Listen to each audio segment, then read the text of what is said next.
ವಾಕ್ಯಕ್ಕಾಗಿ ಪ್ರಾರ್ಥನೆ ಮಾಡಿಕೊಳ್ಳೋಣ. ನಮ್ಮನ್ನು ಬಹಳವಾಗಿ ಪ್ರೀತಿ ಮಾಡುವಂತ ನಮ್ಮ ಪರಲೋಕದಲ್ಲಿರುವ ನಮ್ಮ ತಂದೆಯ ದೇವರೇ, ಏಸಪ್ಪ, ನೀನ್ ತಾನೇ ದೇವರೇ ಒಂದು ಆರಾಧನೆಯಲ್ಲಿ ದೇವರೇ ನೀನ್ ತಾನೇ ಜೊತೆಗಾರನಾಗಿದ್ದು ನಡೆಸ್ಕೊಟ್ಟಿದ್ದಕ್ಕಾಗಿ ಸ್ತೋತ್ರ ದೇವರೇ. ಅಪ್ಪ, ಮುಂದಿನ ಒಂದು ಸಮಯದಲ್ಲಿ ದೇವರೇ ನಿಮ್ಮ ಒಂದು ಸತ್ಯ ವಾಕ್ಯಗಳನ್ನ ದೇವರೇ ಅಪ್ಪ ಕೇಳಲಿಕ್ಕೂ ಜ್ಞಾನ ಮಾಡ್ಲಿಕ್ಕೂ ದೇವರೇ ನಾವು ಹೋಗ್ತಿರುವಾಗ ದೇವರೇ ಅಪ್ಪ, ನಾವು ಮಾತನಾಡುದಲ್ಲ ದೇವರೇ, ನೀನ್ ತಾನೇ ದೇವರೇ ನಿಮ್ಮ ಸೇವಕನೊಟ್ಟಿಗೆ ಮಾತನಾಡ್ರಿ ದೇವರೇ. ಅಪ್ಪ, ಈ ಒಂದು ಸಾಯಂಕಾಲ ವೇಳೆಯಲ್ಲಿ ದೇವರೇ ನನ್ನ ಸೇವಕನ ಅಪ್ಪ ಕೊಡುವಂತ ವಾಕ್ಯದ ದೇವರೇ ನಾವೆಲ್ಲ ಏನೆಲ್ಲ ಕಲಿಬೇಕು ದೇವರೇ, ಅದು ನಮ್ಮ ಜೀವಿತದಲ್ಲಿ ನಮ್ಮ ಹೃದಯದಲ್ಲಿ ದೇವರೇ ಅದು ಮುದ್ರೆ ಆಗ್ಲಿಕ್ಕೆ ಆಗುವಂತ ದೇವರೇ ನೀನ್ ಸಹಾಯ ಮಾಡು. ನೀನ್ ತಾನೇ ದೇವರೇ ಅಪ್ಪ ಈ ಒಂದು ವಾಕ್ಯ ಭಾಗದಲ್ಲಿ ಸ್ವಾಮಿ ನೀನ್ ತಾನೇ ಪ್ರಾರಂಭದಿಂದ ಅಂತ್ಯದವರೆಗೂ ಇದ್ದು ಯಾವುದೇ ಅಡೆತಡೆಗಳು ಇಲ್ಲದಂತೆ ದೇವರೇ ನೀನ್ ತಾನೇ ನಡ್ಸ್ಕೊಡ್ಬೇಕೆಂಬುದಾಗಿ ಯೇಸುವಿನ ನಾಮದಲ್ಲಿ ಪ್ರಾರ್ಥಿಸಿ ಬೇಡಿ ಹೊಂದಿದ್ದೇನೆ ನನ್ನ ಜೀವಳ ತಂದೆಯ ದೇವರೇ, ಆಮೇನ್. ದೇವರ ಪರಿಶುದ್ಧ ನಮಗೆ ಸ್ತೋತ್ರ ಉಂಟಾಗ್ಲಿ. ಮುಂದಿನ ಸಮಯನ ನಮ್ಮ ಮೊದಲಿರುವ ಸೈಮನ್ ಪಾಸ್ಟರ್ ನಡ್ಸ್ಕೊಡ್ತಾರೆ. ವೆಲ್ಕಮ್. ದೇವರ ಪರಿಶುದ್ಧ ನಾಮಕ್ಕೆ ಸ್ತೋತ್ರವಾಗಲಿ. ಜನರತ ಎಲ್ಲ ದೇವರ ಮಕ್ಕಳಿಗೆ ಯೇಸುವಿನ ನಾಮದಲ್ಲಿ ವಂದಿಸ್ತೇನೆ. ಮತ್ತೊಂದು ಆವರ್ತಿ ಈ ರೀತಿಯಾಗಿ ನಾವು ಕ್ರಿಸ್ತನ ಪಾದದಲ್ಲಿ ಬರೋದಕ್ಕೆ ದೇವರ ಆತ್ಮನೇ ನಮ್ಮನ್ನ ನಡೆಸಿದ್ದಾರೆ. ಕಳೆದ ವಾರವೆಲ್ಲವೂ ಕೂಡ ಆತನ ಜೊತೆ ಇದ್ದಾರೆ. ಕಳೆದ ಗುರುವಾರ ಕೇವಲ ಒಬ್ಬ ರಕ್ಷಕ, ಅದು ಯೇಸು ಕ್ರಿಸ್ತನು ಅಂತ ಹೇಳ್ಬಿಟ್ಟು ನಾವು ನೋಡಿದ್ವಿ. ಯಾಕೆ ಯೇಸು ಮಾತ್ರನೇ ನಮಗೆ ರಕ್ಷಕನಾಗಿದ್ದಾನೆ? ಪ್ರಪಂಚದಲ್ಲಿ ಎಷ್ಟೋ ದೇವರುಗಳು, ಎಷ್ಟೋ ಸ್ವಾಮೀಜಿಗಳು, ಎಷ್ಟೋ ಗುರೂಜಿಗಳು, ಈ ತರ ದೊಡ್ಡ ದೊಡ್ಡ ವ್ಯಕ್ತಿಗಳು ಇದ್ರೂ ಕೂಡ ಅವ್ರು ಯಾರು ರಕ್ಷಕರಾಗೋದಕ್ಕೆ ಸಾಧ್ಯವಲ್ಲ. ಯೇಸುವೆ ರಕ್ಷಕನು ಅನ್ನೋದಕ್ಕೆ ಒಂದು 9 ವಿಧವಾದಂತ ವಿಷಯಗಳನ್ನ ನಾವು ತಿಳ್ಕೊಂಡ್ವಿ. ರಕ್ಷಕನ ಅನ್ನಿಸ್ಕೊಳ್ಳುವವನು ಈ ರೀತಿಯಾಗಿ ಇರಬೇಕು ಅಂತ ಹೇಳಿ, ಆ ರಕ್ಷಕನಾಗುವಂತವನಿಗೆ ಇರ್ಬೇಕಾದಂತ ಗುಣಲಕ್ಷಣಗಳನ್ನ ನಾವು ನೋಡಿದ್ವಿ. ಇವತ್ತು ಕೊನೆಯದಾಗಿ ನಾವು ಈ 4ನೇ ಸುವಾರ್ತ ಪತ್ರಿಕೆಯಲ್ಲಿ 4ನೇ ಪಾಯಿಂಟ್ ಅನ್ನ ನೋಡುವಾಗ ರಕ್ಷಣೆ ಅಂದ್ರೆ ಏನು ಅನ್ನೋದನ್ನ ನಾವು ತಿಳ್ಕೋಬೇಕು. ತುಂಬಾ ಜನಕ್ಕೆ, ಒಂದು ವೇಳೆ ಕ್ರೈಸ್ತರಿಗೆ, ಅನ್ಯ ಜನರಿಗಂತೂ ಗೊತ್ತಿಲ್ಲ ಬಿಡಿ ರಕ್ಷಣೆ ಅಂದ್ರೆ ಏನು ಅಂತ. ಯೇಸು ಸ್ವಾಮಿ ಹೆಸರಲ್ಲಿ ನಾವು ರಕ್ಷಣೆ ಹೊಂದ್ಕೊಳ್ತೀವಿ ಅಂದ್ರೆ ಅವ್ರಿಗೆ ಏನ್ ಗೊತ್ತಾಗುತ್ತೆ, ಏನ್ ಅರ್ಥ ಆಗುತ್ತೆ ಹೇಳಿ? ಈಗ ಯೇಸು ಸ್ವಾಮಿ ನಮ್ಮನ್ನ ಆಶೀರ್ವದಿಸ್ತಾರೆ, ನಮ್ಮನ್ನ ಕಾಪಾಡ್ತಾರೆ, ನಮ್ಮ ಒಂದು ಜೀವಿತದಲ್ಲಿರುವಂತ ಎಲ್ಲಾ ಕಷ್ಟಗಳನ್ನ ತೀರಿಸ್ತಾರೆ, ಸಮಸ್ಯೆಗಳನ್ನ ಪರಿಹರಿಸ್ತಾರೆ. ಈ ತರವೆಲ್ಲ ಹೇಳಿದಾಗ ಅನ್ಯ ಜನರಿಗೆಲ್ಲ ಅದು ಅರ್ಥ ಆಗುತ್ತೆ. ಆದ್ರೆ ರಕ್ಷಣೆ ಅನ್ನೋದು ಅರ್ಥ ಆಗಲ್ಲ. ಅನೇಕ ಕ್ರೈಸ್ತರಿಗೇನೆ ರಕ್ಷಣೆ ಅಂದ್ರೆ ಏನಂತ ಗೊತ್ತಿಲ್ಲ. ರಕ್ಷಿಸ್ತಾರೆ ಅಂತ ಹೇಳಿದ್ರೆ ಈ ಕೇಡು ಗಂಡಾಂತರಗಳಿಂದ ರಕ್ಷಿಸ್ತಾರೆ ಅಂತ ಅನ್ಕೊಂಡಿದ್ದಾರೆ ವಿನಃ ನಿಜವಾದ ರಕ್ಷಣೆ ಅಂದ್ರೆ ಏನು ಅಂತ ಗೊತ್ತಿಲ್ಲದೇನೆ ಅನೇಕ ಜನ ಕ್ರೈಸ್ತರಿದ್ದಾರೆ ಈ ಕಾಲದಲ್ಲಿ. ಸತ್ಯ ಸುವಾರ್ತೆಯಲ್ಲಿರುವಂತ ನೀನು ನಾನು ರಕ್ಷಣೆ ಅಂದ್ರೆ ಏನು ಅಂತ ಸರಿಯಾಗಿ ತಿಳ್ಕೊಂಡಿರ್ಬೇಕು. ಯಾಕೆ ನಾವು ಈಗ ಯೇಸು ಯಾಕೆ ನಮ್ಗೆ ಅವಶ್ಯಕ ಅನ್ನೋದು, ರಕ್ಷಣೆ ಅಂದ್ರೆ ಏನು ಅನ್ನೋದ್ರ ಮೂಲಕನೇ ನಮ್ಗೆ ಅರ್ಥ ಆಗುತ್ತೆ. ಎಫೆಸಿ 2ನೇ ಅಧ್ಯಾಯ 1-6 ಕುಸುಮಕ್ಕ ಅವರು ಓದಿ ಸಹಾಯ ಮಾಡ್ತಾರೆ ವಚನಗಳನ್ನ. ಎಫೆಸ 2ನೇ ಅಧ್ಯಾಯ 1-6 ವಚನ. ಆತನು ಅಪರಾಧಗಳ ಮತ್ತು ಪಾಪಗಳ ದೆಸೆಯಿಂದ ಸತ್ತವರಾಗಿದ್ದ ನಿಮ್ಮನ್ನು ಸಹ ಬದುಕಿಸಿದನು. ನೀವು ಪೂರ್ವದಲ್ಲಿ ಅಪರಾಧಗಳನ್ನು ಪಾಪಗಳನ್ನು ಮಾಡುವವರಾಗಿದ್ದು ಇಹಲೋಕಾಚಾರಕ್ಕೆ ಅನುಸಾರವಾಗಿ ನಡೆದುಕೊಂಡಿರಿ. ವಾಯುಮಂಡಲದಲ್ಲಿ ಅಧಿಕಾರ ನಡೆಸುವ ಅಧಿಪತಿಗೆ, ಅಂದರೆ ನಂಬಲೊಲ್ಲದವರನ್ನು ಅವಿಧೇಯತೆಗೆ ಈಗ ಪ್ರೇರೇಪಿಸುವ ಆತ್ಮನಿಗೆ ಅನುಸಾರವಾಗಿ ನಡೆದುಕೊಂಡಿರಿ. ನಾವೆಲ್ಲರೂ ಪೂರ್ವದಲ್ಲಿ ಅವಿಧೇಯರಾಗಿದ್ದು ಶರೀರಭಾವದ ಆಸೆಗಳಿಗೆ ಅಧೀನರಾಗಿ ಶರೀರಕ್ಕೂ ಮನಸ್ಸಿಗೂ ಸಂಬಂಧಪಟ್ಟ ಇಚ್ಛೆಗಳನ್ನು ನೆರವೇರಿಸುತ್ತಾ ನಡೆದು ಮಿಕ್ಕವರಂತೆ ಸ್ವಭಾವ ಸಿದ್ಧವಾಗಿ ದೇವರ ಕೋಪಕ್ಕೆ ಗುರಿಯಾಗಿದ್ದೆವು. ಆದರೆ ಕರುಣಾನಿಧಿಯಾಗಿರುವ ದೇವರು ನಮ್ಮ ಮೇಲೆ ಮಹಾಪ್ರೀತಿಯನ್ನಿಟ್ಟು ಅಪರಾಧಗಳ ದೆಸೆಯಿಂದ ಸತ್ತವರಾಗಿದ್ದ ನಮ್ಮನ್ನು ಕ್ರಿಸ್ತನೊಂದಿಗೆ ಬದುಕಿಸಿದನು. ಕೃಪೆಯಿಂದಲೇ ರಕ್ಷಣೆ ಹೊಂದಿದವರಾಗಿದ್ದೀರಿ. ಬದುಕಿಸಿದಲ್ಲದೆ ತಾನು ಕ್ರಿಸ್ತ ಯೇಸುವಿನಲ್ಲಿ ನಮಗೆ ಮಾಡುವ ಉಪಕಾರದ ಮೂಲಕ ತನ್ನ ಅಪಾರವಾದ ಕೃಪಾತಿಶಯವನ್ನು ಮುಂದಣ ಯುಗಗಳಲ್ಲಿ ತೋರಿಸಬೇಕೆಂದು ಕ್ರಿಸ್ತ ಯೇಸುವಿನಲ್ಲಿರುವ ನಮ್ಮನ್ನು ಆತನೊಂದಿಗೆ ಎಬ್ಬಿಸಿ ಪರಲೋಕದಲ್ಲಿ ಆತನೊಂದಿಗೆ ಕೂಡಿಸಿದ್ದಾನೆ. ದೇವರ ನಾಮಕ್ಕೆ ಸ್ತೋತ್ರವಾಗಲಿ. ಇಲ್ಲಿ ನಾವು ನೋಡ್ತಿರುವಂತದ್ದು ಈ ರಕ್ಷಣೆ ಅಂದ್ರೆ ಏನು ಅನ್ನೋದು ಎಫೆಸ 2:1-6 ವಚನದಲ್ಲಿ ತುಂಬಾ ಸ್ಪಷ್ಟವಾಗಿ ಹೇಳುತ್ತೆ. ಒಂದನೇ ವಚನ ಹೇಳುತ್ತೆ,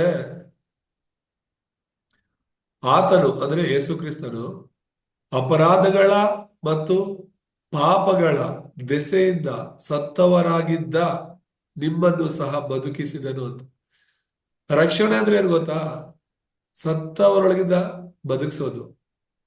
ಅಂದ್ರೆ ಒಂದು ನಿಜವಾದ ಅರ್ಥ ಅಂದ್ರೆ, ಈಗ 3 ರೀತಿಯಾದ ಮರಣಗಳ ಬಗ್ಗೆ ನಮಗೆ ಗೊತ್ತು, ತುಂಬಾ ಸಲ ಕೇಳಿದ್ದೇವೆ. ಮೊದಲನೇ ಮರಣ, ಈಗ ಜನರೆಲ್ಲರೂ ಕೂಡ ತುಂಬಾ ಆ ಭಯ ಪಡೋದು ಶಾರೀರಿಕವಾದ ಮರಣದ ಬಗ್ಗೆ. ಯಾರಿಗೂ ಸಾಯಕ್ಕೆ ಇಷ್ಟ ಇರಲ್ಲ. ಸಾವನ್ನೋದು ಅದು ಖಚಿತ, ಒಂದಲ್ಲ ಒಂದು ದಿನ ನಾವು ಸಾಯಲೇಬೇಕು. ಆದ್ರೆ ನಾವು ಬದುಕ್ತಿರುವಾಗ ನಮ್ಗೆ ಮರಣನೇ ಇಲ್ಲ, ನಮಗ್ ಸಾವೇ ಇಲ್ಲ ಅನ್ನೋ ರೀತಿಯಲ್ಲಿ ನಾವು ಯೋಚನೆ ಮಾಡ್ಕೊಂಡೇ ಬದುಕೋದು. ಆದ್ರೆ ಮರಣ ಅನ್ನೋದು ಪ್ರತಿಯೊಬ್ಬರಿಗೂ ಬರುತ್ತೆ. ಅದು ಯಾವಾಗ ಯಾರಿಗ್ ಬರುತ್ತೋ ಹೇಳಕ್ಕಾಗಲ್ಲ.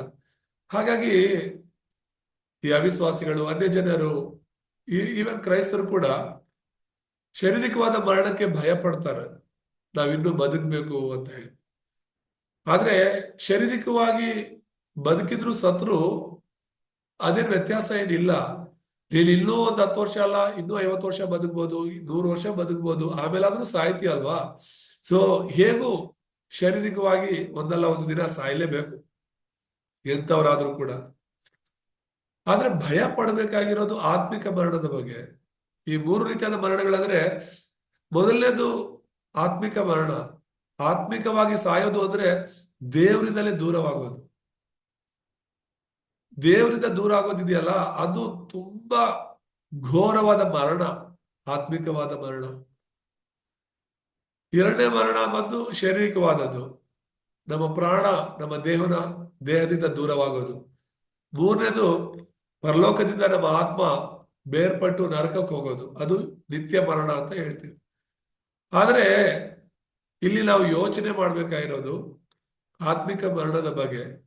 ಇವತ್ತು ಯೇಸು ಕ್ರಿಸ್ತನು ನನ್ನ ಜೀವಿತದಲ್ಲಿ ಏನಕ್ಕೆ ಬೇಕು ಅಂದ್ರೆ, ಸತ್ತಂತ ನಮ್ಮ ಆತ್ಮವನ್ನ ಬದುಕಿಸಿಕೊಳ್ಳೋದಕ್ಕೆ. ನಾವೆಲ್ಲ ಶಾರೀರಿಕವಾಗಿ ಬದುಕಿದೀವಿ. ಮತ್ತೆ ನಾವು ಅನ್ಯ ಜನರನ್ನ ನೋಡುವಾಗ ಒಳ್ಳೆ ಬಟ್ಟೆ ಹಾಕ್ತಾರೆ, ಒಳ್ಳೆ ಮನೆ ಇರುತ್ತೆ, ಕಾರ್ ಇರುತ್ತೆ, ಹಣ ಇರುತ್ತೆ, ಆಸ್ತಿ ಇರುತ್ತೆ, ಹೆಸರಿರುತ್ತೆ, ದೊಡ್ಡ ಸಕ್ಸಸ್ ಅವ್ರಿಗಿರುತ್ತೆ ಶಾರೀರಿಕವಾಗಿ. ಅದನ್ನ ನೋಡುವಂತ ಅನೇಕರು ನಿಜವಾದ ಜೀವಿತ ಅಂದ್ರೆ ಅದೇ, ಬದುಕಬೇಕು ಅಂದ್ರೆ ಆ ತರ ಬದುಕಬೇಕು. ಅವನೊಂದು ರಾಜ ತರ ಬದುಕ್ತಿದ್ದಾರೆ ಅಂತ ಹೇಳ್ಬಿಟ್ಟು ಅನೇಕರು ಮೋಸ ಹೋಗ್ತೀವಿ ನಾವು. ಹಣ ಇರೋದು, ಆಸ್ತಿ ಇರೋದು ಅದೆಲ್ಲ ನಿಜವಾದ ಜೀವನ, ಅದೆಲ್ಲ ನಿಜವಾದ ಸಕ್ಸಸ್. ಈಗ ಬೈಬಲ್ ಅಲ್ಲಿ ಒಂದು ಉದಾಹರಣೆ ಇದೆ. ಐಶ್ವರ್ಯವಂತನು ಇದ್ದಾನೆ, ಲಾಜರು ಇದ್ದಾನೆ. ಆ ಇಬ್ಬರಲ್ಲಿ ಯಾರು ನಿಜವಾದ ರಾಜ, ಯಾರು ನಿಜವಾಗ್ಲೂ ಕೂಡ ಆಶೀರ್ವದಿಸಲ್ಪಟ್ಟವನು ಅಂದ್ರೆ ಲಾಜರನು. ಆತ್ಮಿಕವಾಗಿ ನೋಡೋದಾದ್ರೆ ಅದು ಲಾಜರು ನಿಜವಾದ ಆಶೀರ್ವಾದ ಹೊಂದಿದವನು. ಐಶ್ವರ್ಯವಂತನು ಈ ಲೋಕದಲ್ಲಿ ಎಲ್ಲವನ್ನು ಹೊಂದ್ಕೊಂಡಿದ್ರು ಕೂಡ ಅವನ ಜೊತೆ ಏನೂ ಬಂದಿಲ್ಲ. ಕೊನೆಗೆ ಒಂದು ತೊಟ್ಟು ನೀರಿಗಾಗಿ ಅವನು ಪರಲೋಕದಲ್ಲಿ ಬಡವನಾಗಿದ್ದ. ಶ್ರೀಮಂತ ಐಶ್ವರ್ಯವಂತ ಪರಲೋಕದಲ್ಲಿ ಒಂದು ತೊಟ್ಟು ನೀರನ್ನ ತಗೊಳಕ್ ಆಗದೆ ಇರುವ ಅಷ್ಟು ಬಡವನಾಗಿದ್ದ. ಈ ಲೋಕದ ಐಶ್ವರ್ಯವೆಲ್ಲ ಪರಲೋಕಕ್ಕೆ ಏನೂ ಅಲ್ಲ, ಅದ್ಯಾವುದು ಪರಲೋಕಕ್ಕೆ ಯೋಗ್ಯವಲ್ಲ. ಆದ್ರೆ ಪರಲೋಕಕ್ಕೆ ಯೋಗ್ಯವಾದದ್ದು ಕ್ರಿಸ್ತನು, ಪರಲೋಕಕ್ಕೆ ಯೋಗ್ಯವಾದದ್ದು ರಕ್ಷಣೆ. ಹಾಗಾಗಿ ನಮ್ಮ ಆತ್ಮ ಬದುಕೋದು ತುಂಬಾ ಮುಖ್ಯ. ಇವತ್ತು ಯಾಕೆ ಸುವಾರ್ತೆ ನಾವು ಸಾರ್ತೀವಿ ಅಂದ್ರೆ, ಅನ್ಯ ಜನರ ಆತ್ಮಗಳು ಸತ್ತ ಸ್ಥಿತಿಯಲ್ಲಿವೆ.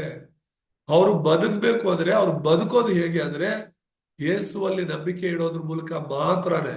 ಅದಕ್ಕೇನೆ ಈ ವಚನ ತುಂಬಾ ಸ್ಪಷ್ಟವಾಗಿ ಹೇಳುತ್ತೆ, ಹೇಗೆ ಅವ್ರು ಸತ್ತಿದ್ದಾರೆ ಅಂದ್ರೆ ಅಪರಾಧಗಳ ಮತ್ತು ಪಾಪಗಳ ದೆಸೆಯಿಂದ ಸತ್ತಿರೋದು. ಆ ಮೊದಲ ಪಾಪ ಇಲ್ಲಿ ನೋಡ್ತೀವಿ 4ನೇ ಪಾಯಿಂಟ್ ಕೆಳಗಡೆ. ಮೊದಲನೇದು, ಇದು ನಾಶನಕ್ಕೆ ಗುರಿ ಮಾಡುವ ಪಾಪದ ರಕ್ಷಣೆ ಮತ್ತು ಬಿಡುಗಡೆ. ಏನು ನಾಶನಕ್ಕೆ ಗುರಿ ಮಾಡುವಂತ ಪಾಪ? ನಾಶನಕ್ಕೆ ಅಂದ್ರೆ ನರಕಕ್ಕೆ ಗುರಿ ಮಾಡುವಂತ ಪಾಪ ಇದೆ. ನಮ್ಮ ಎಲ್ಲಾ ಪಾಪಗಳು ನರಕಕ್ಕೆ ನಡೆಸುವಂತದ್ದಲ್ಲ. ಆದ್ರೆ ನರಕಕ್ಕೆ ನಡೆಸುವಂತ ಪಾಪ ಯಾವುದು ಅಂತ ಹೇಳಿದ್ರೆ ದೇವರಿಂದ ದೂರವಾಗಿರೋದು. ಪಾಪಗಳಲ್ಲೇ ದೊಡ್ಡ ಪಾಪ ಯಾವುದು ಅಂದ್ರೆ ಯೇಸುವನ್ನ ನಂಬದೇ ಇರೋದು. ನೀನೇನೇ ಮಾಡಿದ್ರು ಕೂಡ ಯೇಸುನ ನಂಬಿಲ್ಲ ಅಂತ ಹೇಳಿದ್ರೆ ಹೇಗೆ ನಿನಗೆ ರಕ್ಷಣೆ ಸಿಗುತ್ತೆ? ಯೇಸುನ ನಂಬದೆ ನೀನ್ ಎಷ್ಟೇ ಒಳ್ಳೇದನ್ನ ಮಾಡ್ತಾ ಒಳ್ಳೆಯವನಾಗಿದ್ದು ಈ ಲೋಕದಲ್ಲಿ ಒಳ್ಳೆ ಹೆಸರು ಮಾಡಿದ್ರು ಕೂಡ ರಕ್ಷಣೆ ಅನ್ನೋದು ಖಂಡಿತ ಇಲ್ಲವಲ್ಲ. ರಕ್ಷಣೆ ಅನ್ನೋದು ಯೇಸು ಹೆಸರಲ್ಲಿ ಮಾತ್ರನೇ ಇರೋದು. ಹಾಗಾದ್ರೆ ಪಾಪ ಅಂದ್ರೆ ಏನು? 3 ರೀತಿಯಾದ ಪಾಪಗಳಿವೆ. ಮೊದಲನೇ ಪಾಪ ಬಂದು ಮೂಲ ಪಾಪ ಅಂತ ಹೇಳ್ತೀವಿ. ಅದನ್ನೇ ಇಲ್ಲಿ ಎಫೆಸ 2:1 ನಾವು ನೋಡಿದ್ದು, ಅಪರಾಧಗಳ ಮತ್ತು ಪಾಪಗಳ ದೆಸೆಯಿಂದ ಸತ್ತವರಾಗಿದ್ದ ನಿಮ್ಮನ್ನ ಸಹ ಬದುಕಿಸರು ಅಂತ ಹೇಳಿ. ಈ ಮೂಲ ಪಾಪ ಅಂದ್ರೆ ಏನು ಅಂದ್ರೆ ದೇವರಿಂದ ದೂರವಾಗಿರೋದು. ಆದಾಮ ಹವ್ವರು ಮಾಡಿದಂತ ಪಾಪ. ಇದನ್ನ ನಾವೆಲ್ಲರೂ ಮಾಡ್ತಾ ಇಲ್ಲ. ಮೂಲ ಪಾಪ ಅಂದ್ರೆ ನೀನು ನಾನು ಮಾಡೋ ಪಾಪ ಅಲ್ಲ. ಆದಾಮ ಹವ್ವ ಮಾಡಿರೋ ಪಾಪದಲ್ಲಿ ನಾವೆಲ್ಲರೂ ಇರೋದು. ಅವರು ದೇವರಿಂದ ದೂರವಾಗಿರೋದಕ್ಕೆ ನಾವು ದೂರವಾಗಿದ್ವಿ. ಈಗ ನೀನು ನಾನು, ನಮ್ಮ ಜಾತಿಗೆ ವ್ಯವಸ್ಥೆ ಇದೆ ನಮ್ಮ ರಾಜ್ಯದಲ್ಲಿ, ನಮ್ಮ ದೇಶದಲ್ಲಿ. ಇಲ್ಲಿ ಕೂತಿರೋ ನಾವೆಲ್ಲರೂ ಕೂಡ ಒಂದೊಂದು ಜಾತಿಗೆ ಸಂಬಂಧಪಟ್ಟವರಾಗಿದ್ದೀವಿ. ಜಾತಿಗಳ ಬಗ್ಗೆ ಮಾತಾಡಬಾರ್ದು, ಆದ್ರೂ ಜಾತಿ ವ್ಯವಸ್ಥೆ ಇದೆಯಲ್ವಾ, ನಾವು ಅರ್ಥ ಮಾಡ್ಕೊಳ್ಳೋದಕ್ಕೆ ಹೇಳ್ತಾ ಇದ್ದೀನಿ. ಈಗ ನಾನೊಬ್ಬ ಲಂಬಾಣಿ ಒಂದು ಜಾತಿಗೆ ಸೇರಿದವನು. ಸೊ ಈ ಜಾತಿ ನಾನು ಆರಿಸ್ಕೊಂಡಿದ್ದಲ್ಲ, ನಾನು ಈ ಜಾತಿಯಲ್ಲಿ ಇರ್ಬೇಕು ಅಂತ ಆಯ್ಕೆ ಮಾಡ್ಕೊಂಡಿದ್ದಲ್ಲ. ನಮ್ಮ ಪೂರ್ವಿಕರು ಈ ಜಾತಿಯಲ್ಲಿ ಇದ್ದರು. ಯಾರೋ ಒಬ್ಬ ವ್ಯಕ್ತಿ ಈ ಒಂದು ಜಾತಿನ ಪ್ರಾರಂಭ ಮಾಡ್ದ. ಹಾಗಾಗಿ ಅವನ ನಂತರ ಬಂದಂತ ಅವರ ಸಂತತಿಯವರೆಲ್ಲರೂ ಕೂಡ ಆ ಜಾತಿಯಲ್ಲೇ ಇದ್ದಾರೆ. ಈಗ ನಮಗ್ ಗೊತ್ತೇ ಇಲ್ಲ, ನಾವು ಹುಟ್ಟಿದ ಮೇಲೆನೆ ಗೊತ್ತಾಗಿದ್ದು, ನಮ್ ಬುದ್ಧಿ ಬಂದ ಮೇಲೆ ನಾವು ಯಾವ ಜಾತಿಗೆ ಸೇರಿದವ್ರ ಅಂತ ಗೊತ್ತಾಗಿದ್ದು, ಯಾವ ಜನಾಂಗಕ್ಕೆ ಸೇರಿದವ್ರ ಅಂತ ಗೊತ್ತಾಗಿದ್ದು. ಆದ್ರೆ ಇದು ನಮ್ಮ ಆಯ್ಕೆ ಅಲ್ಲ, ನಾವು ಆರಿಸ್ಕೊಂಡಿದ್ದಲ್ಲ ಈ ಜಾತಿ, ಈ ಧರ್ಮ. ನಾವು ಹುಟ್ಟಿದಾಗ್ಲೇ ಆಲ್ರೆಡಿ ಅದಿತ್ತು. ಹಾಗೆ ಆದಾಮ ಅವ್ವ ಮಾಡಿದ ಪಾಪ ನಮ್ಮ ಮೇಲೆ ಇತ್ತು, ನಾವು ಆಯ್ಕೆ ಮಾಡ್ಕೊಂಡಿದ್ದಲ್ಲ. ಆ ಪಾಪವನ್ನು ನಾವು ಮಾಡಿದ್ದಲ್ಲ, ನಾವು ಬಯಸಿದ್ದಲ್ಲ, ಆದ್ರೆ ಅದಾಗ್ಲೇ ಇತ್ತು. ಹಾಗಾಗಿ ಮೂಲ ಪಾಪ ಅನ್ನೋದು ಅದು ಆದಾಮ ಅವರು ಮಾಡಿರುವಂಥದ್ದು. ಒಬ್ಬ ಮನುಷ್ಯರಿಂದ ಎಲ್ಲರೂ ಪಾಪ ಮಾಡೋರಾದ್ರು ಅಂತ ಬೈಬಲ್ ಅಲ್ಲಿ ಇದೆ. ಒಬ್ಬ ವ್ಯಕ್ತಿಯಿಂದ ನಾವೆಲ್ಲರೂ ದೇವರಿಂದ ದೂರವಾದ್ವಿ ಅಂತ ಇದೆ. ಅದಕ್ಕೋಸ್ಕರ ಅದು ಮೂಲ ಪಾಪ ಅಂತೀವಿ. ಎರಡನೇದಾಗಿ ಈ ವಾಸ್ತವ ಪಾಪಗಳು ಅಂತೀವಿ. ಏನು ಆ ವಾಸ್ತವ ಪಾಪ ಅಂದ್ರೆ ಅದು ನೀನು ನಾನು ಮಾಡುವಂತ ಪಾಪಗಳು. ಅದು ಎಫೆಸ 2:1 ಹೇಳುವ ಹಾಗೆ ಮೂಲ ಪಾಪದ ಫಲವಾಗಿ ಮಾಡುವ ಅತಿಕ್ರಮಣಗಳು. ಅಂದ್ರೆ ಈಗಾಗಲೇ ನಾವು ಪಾಪಿಗಳಾಗಿರೋದ್ರಿಂದ ನಾವು ಪಾಪವನ್ನೇ ಮಾಡ್ತೀವಿ. ದೇವರಿಂದ ದೂರವಾಗಿರೋದ್ರಿಂದ ನಾವೆಲ್ಲ ಸೈತಾನನ ಮಕ್ಕಳಾಗಿದ್ದೀವಿ, ಸೈತಾನನ ಗುಲಾಮರಾಗಿದ್ದೀವಿ. ಹಾಗಾಗಿ ಸೈತಾನಕ್ಕೆ ಸಂಬಂಧಪಟ್ಟ ಕಾರ್ಯಗಳನ್ನೇ ಮಾಡ್ತೀವಿ ವಿನಃ ದೇವರಿಗೆ ಮೆಚ್ಚುಗೆ ಆಗುವಂತ ಕಾರ್ಯಗಳನ್ನ ನಾವು ಮಾಡೋದಿಲ್ಲ. ಪ್ರತಿಯೊಬ್ರು ಕೂಡ ಈ ಲೋಕದಲ್ಲಿ ವಾಸ್ತವ ಪಾಪಗಳನ್ನ ಮಾಡ್ತಾ ಇದ್ದಾರೆ. ವಾಸ್ತವ ಪಾಪಗಳು ಅಂದ್ರೆ ಅವ್ರು ಮಾಡುವಂತ ಪಾಪಗಳು. ಅದು ಆದಾಮ ಮಾಡಿರೋದು ಒಂದು ಪಾಪ, ಆದ್ರೆ ಇದು ನಾನು ನೀನು ಮಾಡುವಂತ ಪಾಪ. ಪ್ರತಿದಿನ ಒಂದಲ್ಲ ಒಂದು ರೀತಿಯಾದಂತ ತಪ್ಪುಗಳನ್ನ ಪ್ರತಿಯೊಬ್ಬರು ಮಾಡ್ತಾನೆ ಇರ್ತಾರೆ. ಮೂರನೇದಾಗಿ ಪೂರ್ವಜರ ಪಾಪಗಳು ಅಂತ ಹೇಳ್ತೀವಿ. ಅಂದ್ರೆ ನಮ್ಮ ಪೂರ್ವಿಕರು ಮಾಡಿರುವಂಥದ್ದು. ಆದಾಮ ಅವರ ನಂತರ ಈ ಒಂದು ಕಾಯಿನ ಹೇಬೆಲರ ಅವರಿಂದ ಹಿಡಿದು ನಮ್ಮ ತಂದೆ ತಾಯಿಯವರೆಗೂ ಅವರನ್ನು ನಾವು ಪೂರ್ವಿಕರು ಅಂತ ಹೇಳ್ತೀವಿ. ಸೊ ಅವರೆಲ್ಲರೂ ಮಾಡಿದಂತ ಪಾಪಗಳು. ಅವ್ರು ಮಾಡಿದಂತ ಪಾಪಗಳು? ಮುಖ್ಯವಾಗಿ ವಿಗ್ರಹಾರಾಧನೆ. ಅನೇಕ ಪಾಪಗಳು ಅವ್ರು ಮಾಡಿರ್ಬೋದು, ಆದ್ರೆ ಸಂತತಿಯ ಮೇಲೆ ಬಂದಿದ್ದು, ನಮ್ಮ ಮೇಲೆ ತನಕ ಬಂದಿದ್ದೇನು ಅಂದ್ರೆ ಅದು ವಿಗ್ರಹಾರಾಧನೆ. ಅವರು ಮಾಡಿದ ವಿಗ್ರಹಾರಾಧನೆ ಇವತ್ತು ನಾವು ಕೂಡ ಮಾಡ್ತಾ ಬರ್ತಾ ಇದೀವಿ. ಅದು ನಮ್ಮ ಮಕ್ಕಳ ಮೇಲೂ ಕೂಡ ಹೋಗ್ತಾ ಇದೆ. ದೇವ್ರಿಗೆ ಇಷ್ಟ ಇಲ್ದಿರೋದು ವಿಗ್ರಹಾರಾಧನೆ. ಯಾಕಂದ್ರೆ ವಿಗ್ರಹಾರಾಧನೆ ಅನ್ನೋದು ಇನ್ನೊಂದು ವಿಗ್ರಹವನ್ನ ಅಥವಾ ಇನ್ನೊಂದು ವ್ಯಕ್ತಿನ ದೇವರಿಗೆ ಸಮಾನವಾಗಿ ಇಡುವಂತದ್ದಾಗಿದೆ. ದೇವರ ಸ್ಥಾನವನ್ನ ದೇವರು ಯಾರಿಗೂ ಬಿಟ್ಕೊಡಲ್ಲ. ಆದ್ರೆ ವಿಗ್ರಹಾರಾಧನೆ ಅನ್ನೋದು ಆ ವಿಗ್ರಹವನ್ನ ದೇವರಿಗೆ ಸರಿಸಮಾನವಾಗಿ ನಿಲ್ಲಿಸುತ್ತೆ. ಅದು ದೇವ್ರಿಗೆ ಇಷ್ಟ ಇಲ್ಲ. ದೇವ್ರು ಕೊಡಬೇಕಾಗಿರುವಂತ ಘನ, ಮಾನ, ಮಹಿಮೆ, ಆರಾಧನೆ ಆ ವಿಗ್ರಹಕ್ಕೆ ಸಲ್ಲಿಸುವಾಗ ದೇವ್ರು ಹೇಗೆ ಅದನ್ನ ಮೆಚ್ಚುತ್ತಾರೆ? ಅದೊಂದು ಶಾಪ. ಹಾಗಾಗಿ ನಮ್ಮ ಪೂರ್ವಜರು ಮಾಡಿದಂತ ಅತಿ ದೊಡ್ಡ ಪಾಪ ಅಂದ್ರೆ ವಿಗ್ರಹಾರಾಧನೆ. ಅದು ಸಂತತಿಗಳ ಮೇಲೆ ಬಂದೈತೆ. ಇಡೀ ಪ್ರಪಂಚದಲ್ಲಿ ಯೋಚನೆ ಮಾಡುವಾಗ ಅನೇಕ ಸಲ ನಾನು ಹೇಳಿದ್ದೀನಿ ಅನ್ಸುತ್ತೆ. ಈಗ ಪೆಪ್ಸಿ, ಕೋಕೋ ಕೋಲಾ ಅಂತ ಇದೆಯಲ್ಲ, ಕೂಲ್ ಡ್ರಿಂಕ್ಸ್, ಅದು 75% ಎಲ್ಲಾ ದೇಶಗಳಲ್ಲೂ ಸಿಗುತ್ತೆ. 75% ಅಷ್ಟು ಎಲ್ಲಾ ಕಡೆ ಪೆಪ್ಸಿ ಕೋಕೋ ಕೋಲಾ ಪ್ರಸಿದ್ಧವಾಗಿದೆ. ನೀವು ಯಾವುದೇ ದೇಶಕ್ಕೆ ಯಾವುದೇ ಮೂಲೆಗೆ ಹೋಗಿ ಪೆಪ್ಸಿ ಇದೆಯಾ ಕೋಕೋ ಕೋಲಾ ಇದೆ ಅಂದ್ರೆ ಆಲ್ಮೋಸ್ಟ್ ಸಿಗುತ್ತೆ, 75% ಸಿಗುತ್ತೆ. ಈ ಬ್ಯಾಂಕ್ ವ್ಯವಸ್ಥೆ, ಬ್ಯಾಂಕ್ ಅಲ್ಲಿ ದುಡ್ಡು ತಗೊಳ್ಳೋದು ಅಥವಾ ಈ ಲೇವಾದೇವಿ ಮಾಡೋದು, ಈ ಬ್ಯಾಂಕ್ ಸಿಸ್ಟಮ್ ಅನ್ನೋದು ಈಗ ಆಲ್ಮೋಸ್ಟ್ 90% ಇದೆ. ಎಲ್ಲರೂ ದುಡ್ಡು ಹಾಕೋದು, ತೆಗಿಯೋದು, ಬ್ಯಾಂಕ್ಗೆ ಹೋಗೋದು, ಅಕೌಂಟ್ ಪ್ರತಿಯೊಬ್ಬರ ಹೆಸರಲ್ಲಿ ಒಂದು ಅಕೌಂಟ್ ಇರೋದು, ಇದೆಲ್ಲ 90% ಇದೆ. ಯಾವುದೋ ಒಂದು 10% ಹತ್ರ ಮಾತ್ರನೇ ಈ ಬ್ಯಾಂಕ್ ವ್ಯವಹಾರ ಗೊತ್ತಿಲ್ಲ, ಫೋನ್ ಪೇ ಯೂಸ್ ಮಾಡಲ್ಲ, ಅಥವಾ ಅವರ ಹೆಸರಲ್ಲಿ ಯಾವುದೇ ಒಂದು ಅಕೌಂಟ್ಗಳಿರಲ್ಲ. 10% ಅಷ್ಟು ಮಾತ್ರ. ಆದ್ರೆ 100% ಇರೋದೇನು ಗೊತ್ತಾ? ವಿಗ್ರಹಾರಾಧನೆ. ಎಲ್ಲಾ ದೇಶದಲ್ಲಿ ಯಾವುದಾದ್ರೂ ಒಂದು ದೇವರನ್ನ ಪೂಜೆ ಮಾಡ್ತಾನೆ ಇರ್ತಾರೆ. ಒಂದಲ್ಲ ಒಂದು ವಿಗ್ರಹವನ್ನ, ಹೊಸ ಹೊಸ ಹೆಸರುಗಳು, ಹೊಸ ಹೊಸ ದೇವರುಗಳನ್ನ ಪೂಜೆ ಮಾಡ್ತಾನೆ ಇರ್ತಾರೆ. ಪೌಲ ಒಂದು ಗ್ರಾಮಕ್ಕೆ, ಅಥೇನೆ ಅನ್ನುವಂತ ಒಂದು ಗ್ರಾಮಕ್ಕೆ ಹೋಗುವಾಗ, ಅಥೇನೆಗೆ ಎಲ್ಲ ದೇವರುಗಳ ಹೆಸರುಗಳು ಇರುತ್ತೆ. ಅವನದು ಆ ಊರಲ್ಲಿ ಒಂದು ಸುತ್ಕೊಂಡು ಬರಕ್ ಹೋಗ್ತಾನೆ, ಒಂದು ರೌಂಡ್ ಹೊಡ್ಕೊಂಡ್ ಬರೋಣ ಅಂತ ಹೋಗುವಾಗ ಎಲ್ಲ ದೇವರುಗಳನ್ನ ಇಟ್ಟು ಪೂಜೆ ಮಾಡ್ತಿರ್ತಾರೆ. ಮತ್ತೆ ಒಂದು ದೇವಸ್ಥಾನವನ್ನ ಅವ್ನು ನೋಡ್ತಾನೆ, ಒಂದು ಬಲಿಪೀಠವನ್ನ, ಅದ್ರ ಮೇಲೆ ತಿಳಿಯದ ದೇವ್ರಿಗೆ ಅಂತಾನು ಬರ್ದಿರ್ತಾರೆ. ಆ ಅಥೇನೆ ಪಟ್ಟಣದವ್ರು ಎಷ್ಟು ಭಯಭಕ್ತಿಲಿ ಇರ್ತಾರೆ ಅಂದ್ರೆ, ಒಂದ್ ವೇಳೆ ಯಾವ್ದಾದ್ರು ದೇವ್ರಿಗೆ ನಾವು ಮರ್ತೋಗಿದ್ರೆ ಆ ದೇವ್ರಲ್ಲಿ ನಮಗೆ ಶಾಪ ಕೊಡ್ತಾರೋ, ಒಂದ್ ವೇಳೆ ಯಾವ್ದಾದ್ರು ನಮ್ಗೆ ಗೊತ್ತಿಲ್ಲದೆ ದೇವ್ರಿದ್ರೆ ಆ ದೇವ್ರು ನಮ್ಮನ್ನ ಆಶೀರ್ವಾದ ಮಾಡ್ಲಿ ಅಂತ ಹೇಳ್ಬಿಟ್ಟು ತಿಳಿಯದ ದೇವ್ರಿಗೆ ಅನ್ನೋ ಹೆಸರು ಇಟ್ಟು ಅದನ್ನ ಪೂಜೆ ಮಾಡ್ತಿರ್ತಾರೆ. ಸೊ ಸುವಾರ್ತೆ ಸಾರೋದಕ್ಕೆ ಅದನ್ನೇ ಪೌಲನು ಒಂದು ವೇದಿಕೆ ಮಾಡ್ಕೊಂಡು, ಒಂದು ಮುಖ್ಯ ವಿಷಯವಾಗಿ ಮಾಡ್ಕೊಂಡು, ಇವತ್ತು ನಿಮಗೆ ತಿಳಿಯದ ದೇವರ ಬಗ್ಗೆ ನಾನು ತಿಳಿಸ್ತೀನಿ, ನಿಮಗೆ ಗೊತ್ತಿಲ್ದಿರೋ ದೇವ್ರ ಬಗ್ಗೆ ಹೇಳಕ್ಕೆ ನಾನು ಬಂದಿರೋದು ಅಂತ ಹೇಳ್ಬಿಟ್ಟು ಸುವಾರ್ತೆ ಸಾರಕ್ಕೆ ಅದೊಂದು ಅಸ್ತ್ರವಾಗಿ ಉಪಯೋಗಿಸ್ತಾರೆ. ಸೊ ಹೇಳ್ತಿರೋದು 100% ವಿಗ್ರಹಾರಾಧನೆ ಅನ್ನೋದು ಎಲ್ಲಾ ಜಾತಿಗಳಲ್ಲೂ ಎಲ್ಲಾ ಧರ್ಮಗಳಲ್ಲೂ ಇದೆ. ಸೈತಾನ ಅಷ್ಟರ ಮಟ್ಟಕ್ಕೆ ವಿಗ್ರಹಾರಾಧನೆನ ಪ್ರಚೋದನೆ ಮಾಡ್ತಿದ್ದಾನೆ ಎಲ್ಲರಿಗೂ. ಸೊ ಈ 3 ವಿಧವಾದ ಪಾಪಗಳು, ಇವು ನಮ್ಮನ್ನ ನಾಶನಕ್ಕೆ ಗುರಿ ಮಾಡುವಂತದ್ದಾಗಿದೆ. ರಕ್ಷಣೆ ಅನ್ನೋದು ಮೂಲ ಪಾಪ, ವಾಸ್ತವ ಪಾಪ ಮತ್ತು ಪೂರ್ವಜರ ಪಾಪಗಳಿಂದ ಬಿಡಿಸುವಂತದ್ದಾಗಿದೆ. ದೇವರ ನಾಮಕ್ಕೆ ಸ್ತೋತ್ರವಾಗಲಿ.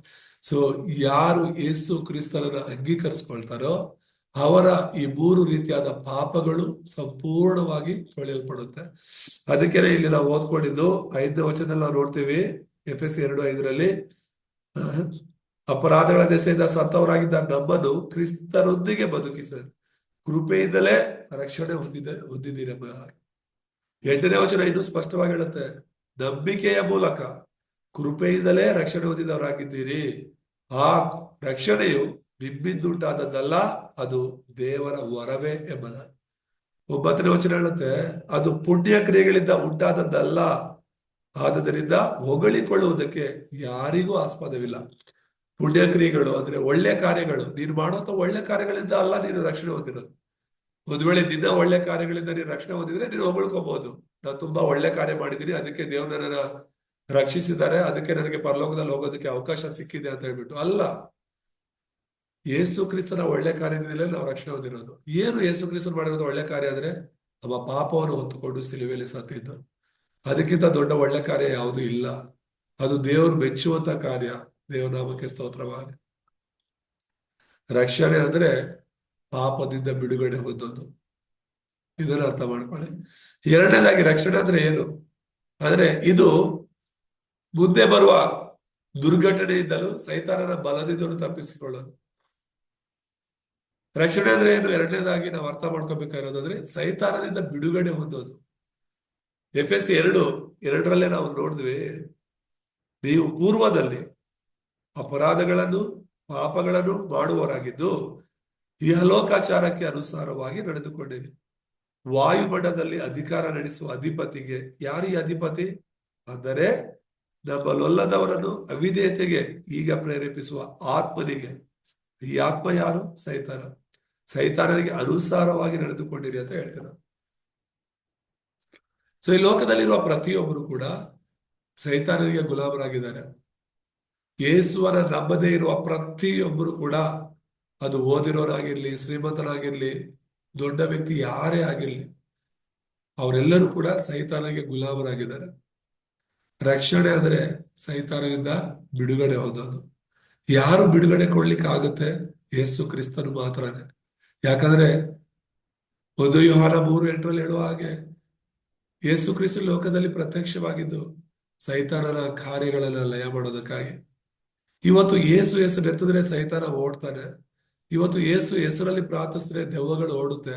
ಇವತ್ತು ಯೇಸು ಹೆಸರು ಎತ್ತಿದ್ರೆ ಸೈತಾನ ನಡ್ಗೋದಕ್ಕೆ ಕಾರಣ ಏನು ಅಂದ್ರೆ, ಸೈತಾನಿಗೆ ಚೆನ್ನಾಗಿ ಗೊತ್ತು ಯೇಸು ಮಾತ್ರನೇ ದೇವರು, ಯೇಸು ಮಾತ್ರನೇ ರಕ್ಷಕನೆಂಬುದಾಗಿ ಚೆನ್ನಾಗಿ ಗೊತ್ತು. ಯಾಕಂದ್ರೆ ಯೇಸು ಸ್ವಾಮಿ ಅನೇಕ ಸಲ ಸೇವೆ ಮಾಡ್ಲಿಕ್ಕಂತ ಹೋದಾಗ ದುರಾತ್ಮ ಹಿಡಿದವರ ದೆವ್ವಗಳು ಯೇಸುವನ್ನ ನೋಡಿ ಕೂಗಾಡುತ್ತೆ, ಯೇಸುವೇ ದೇವರ ಕುಮಾರನೇ, ಈಗಲೇ ಯಾಕೆ ಬಂದಿದ್ಯಾ ನಮ್ಮನ್ನ ಹಿಂಸೆ ಕೊಡೋದಕ್ಕೆ, ನಮ್ಮ ಸಮಯ ಇನ್ನೂ ಬಂದಿಲ್ವಲ್ಲ ಅಂತ. ದೆವ್ವಗಳಿಗೆ ಗೊತ್ತು ನಮ್ಮ ಸಮಯ ಇನ್ನೂ ಬಂದಿಲ್ಲ ಅಂದ್ರೆ ನಾವು ನರಕಕ್ಕೆ ಹೋಗುವಾಗ ತಾನೇ ಕಷ್ಟ ಪಡ್ಬೇಕು, ನಾವು ನರಕಕ್ಕೆ ಹೋದಾಗ ತಾನೇ ಆ ಬೆಂಕಿಯಲ್ಲಿ ಸುಡ್ಬೇಕಾಗಿರೋದು ನಾವು. ನಮ್ಮ ಸಮಯ ಇನ್ನೂ ಬಂದಿಲ್ವಲ್ಲ, ಈಗಲೇ ಯಾಕೆ ನಮಗೆ ಹಿಂಸೆ ಕೊಡಕ್ ಬಂದೆ ಅಂತ ಹೇಳಿ ಯೇಸುಸ್ವಾಮಿ ಗದರಿಸಿ ದೆವ್ವಗಳೆಲ್ಲ ಓಡಿಸ್ತಾನೆ. ಯೇಸು ಹೆಸರಲ್ಲಿ ಮಾತ್ರ ಸೈತಾನನು ಮೊಣಕಾಲು ಹೋಗ್ತಾನೆ. ಇಲ್ಲಿ ಯಾರ ಹೆಸರಲ್ಲೂ ಕೂಡ ಸೈತಾನ ಭಯ ಪಡೋದಿಲ್ಲ, ಇದು ಯಾರ ಹೆಸರಲ್ಲೂ ಕೂಡ ಸೈತಾನ ಮೊಣಕಾಲು ಊರೋದಿಲ್ಲ.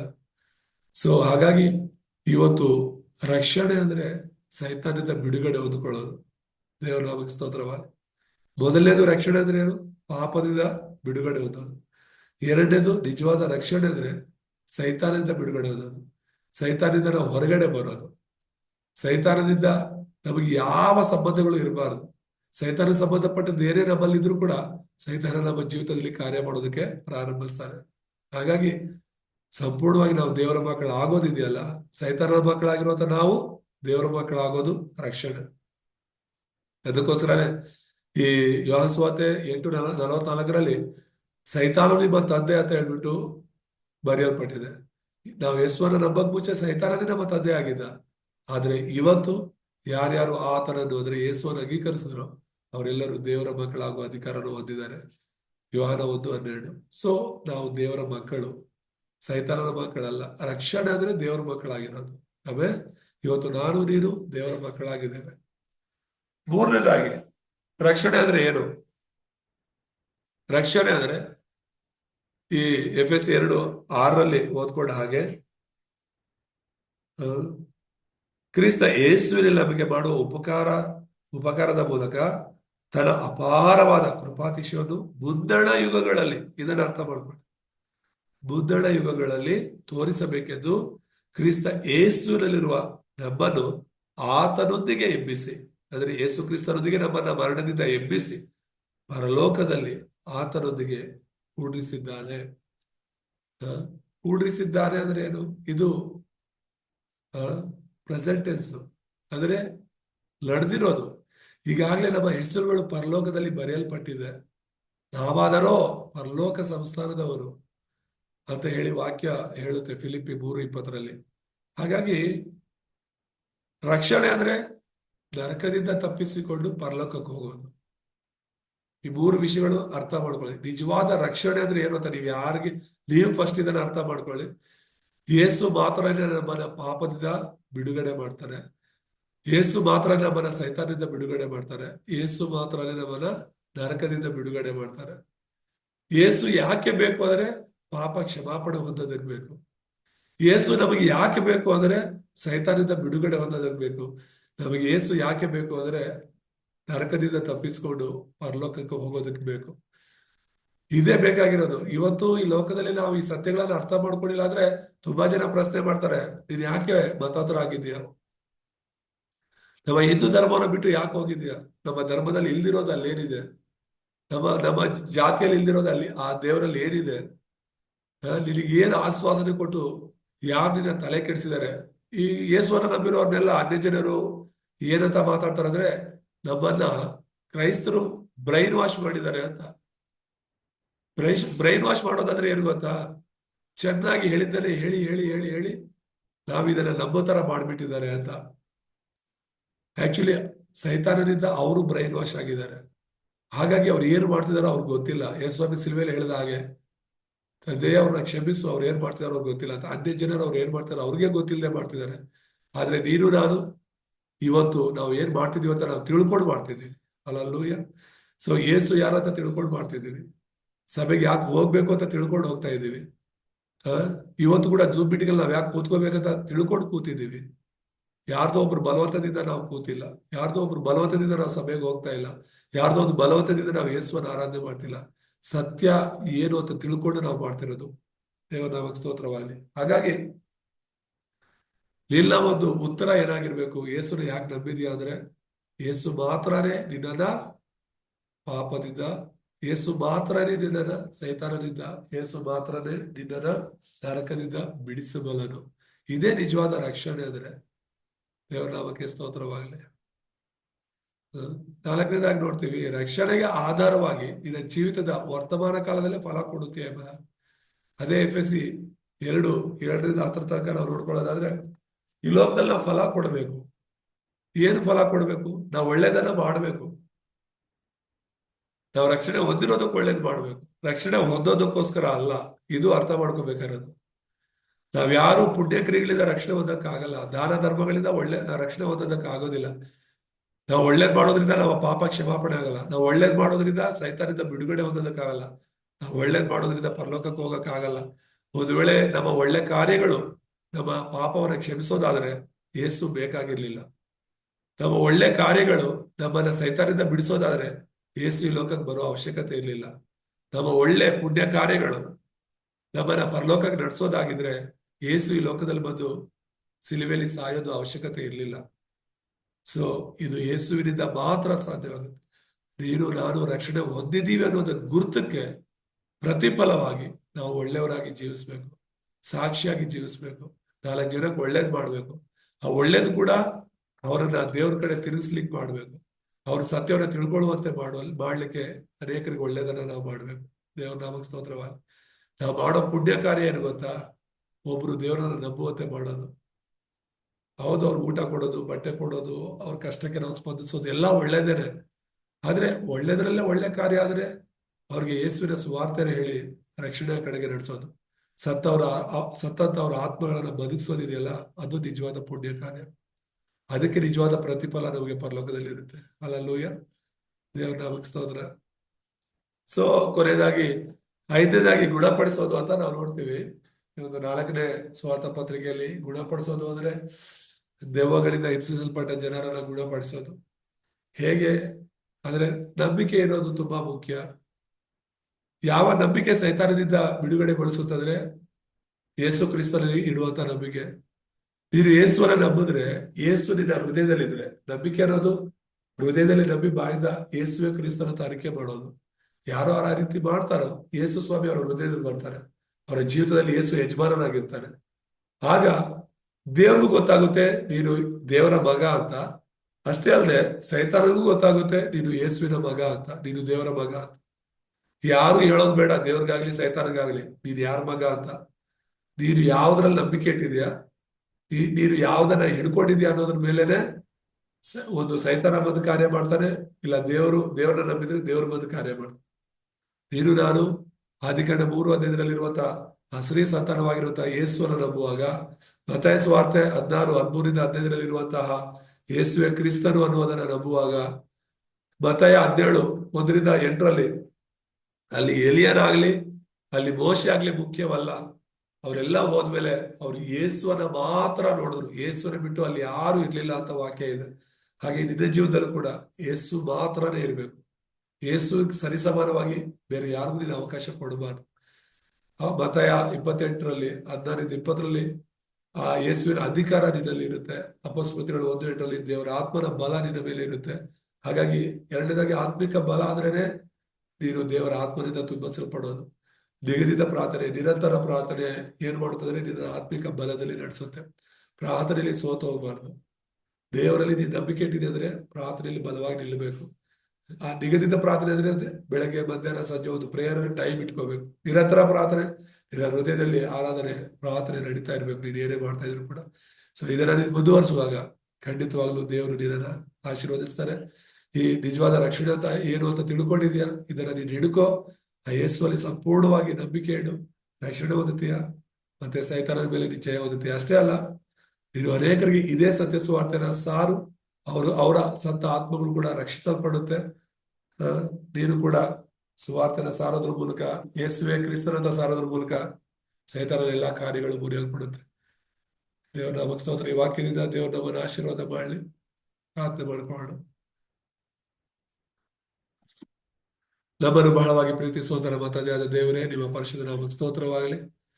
ಈ ಒಂದು ಸಂಜೆ ವೇಳೆಯಲ್ಲಿ ರಕ್ಷಣೆ ಅಂದ್ರೆ ಏನು ಅಂತ ಎಫೆಸಿ 2ನೇ ಅಧ್ಯಾಯದಲ್ಲಿ 1-6 ತನಕ ನಾವು ಧ್ಯಾನ ಮಾಡ್ತೀವಿ ಕರ್ತನೆ.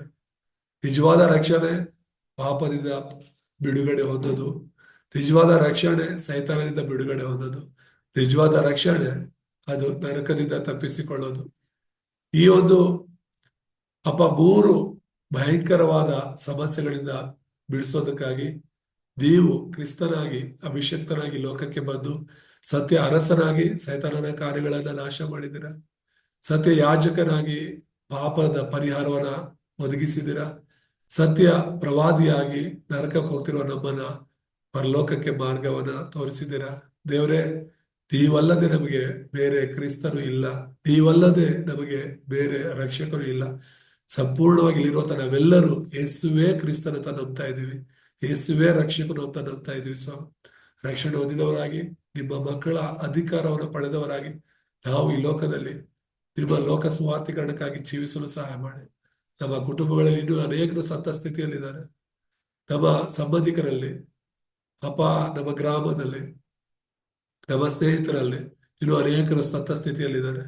ಅವರನ್ನ ಈ ಸತ್ಯ ಸುವಾರ್ತೆಯ ಮೂಲಕ ಬದುಕಿಸುವಂತ ಅವಕಾಶವನ್ನ, ಕೃಪೆಯನ್ನ ನಮ್ಮೆಲ್ಲರಿಗೂ ಅನುಗ್ರಹಿಸಬಹುದಾಗಿ ನಾವು ಪ್ರಾರ್ಥಿಸ್ತೇವೆ. ಹಾಗೆ ಮಾಡಿದ್ದಕ್ಕಾಗಿ ಸ್ತೋತ್ರ. ಜಾಯ್ನ್ ಆಗಿರುವಂತ ಪ್ರತಿಯೊಬ್ಬರನ್ನ ನೀವು ಆಶೀರ್ವದಿಸಿ. ಮುಂದಿನ ವಾರ ಮತ್ತೆ ನಾವು ಕೂಡಿ ಬರೋ ತನಕ ನೀವೇ ಜೊತೆಯನ್ನು ನಡೆಸಬೇಕಾಗಿ ಯೇಸುವಿನಲ್ಲಿ ಪ್ರಾರ್ಥಿಸ್ತೇವೆ ತಂದೆ. ಆಮೇಲೆ